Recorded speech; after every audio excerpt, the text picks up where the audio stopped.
एक बार की बात है, शिवपुर गांव में रामू नाम का किसान रहता था।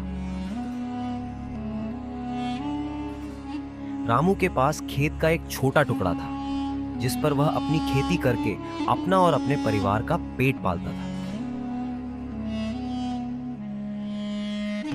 रामू बुद्धि का बड़ा तेज था और मौसम के रंग को देखकर बता देता था कि बारिश होगी या नहीं।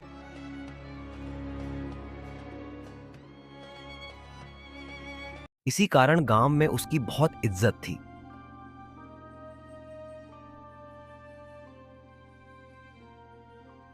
एक दिन की बात है, रामू खेत में काम कर रहा था।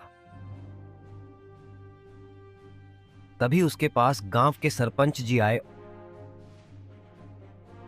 और बोले, अरे भाई रामू, बड़ी जोर से खेती करने में लगे हो। क्यों पसीना बहाते हो इस छोटे से खेत के टुकड़े पर? इसे मुझे दे दो और मेरे यहाँ काम पर लग जाओ। दरअसल सरपंच हमेशा से रामू के खेत को हड़पना चाहता था, क्योंकि रामू का खेत सरपंच के खेत से जुड़ा हुआ था। सरपंच चाहता था कि रामू के खेत को किसी भी तरह हथिया ले, लेकिन रामू अपना खेत नहीं देना चाहता था।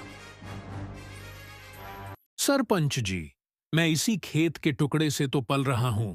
अगर इसे आपको दे दूंगा तो सड़क पर आ जाऊंगा।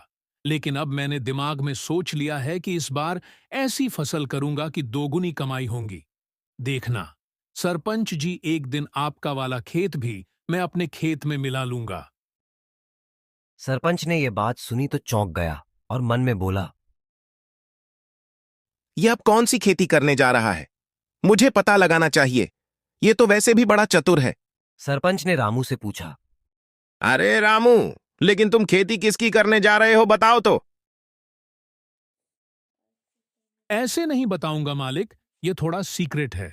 वो जमीन कम है ना मेरे पास, तो उसका गणित नहीं बैठ रहा है। सही से मैं रात में आकर यहां उसका हिसाब किताब लगाऊंगा। यह कहकर रामू खेत से चला गया।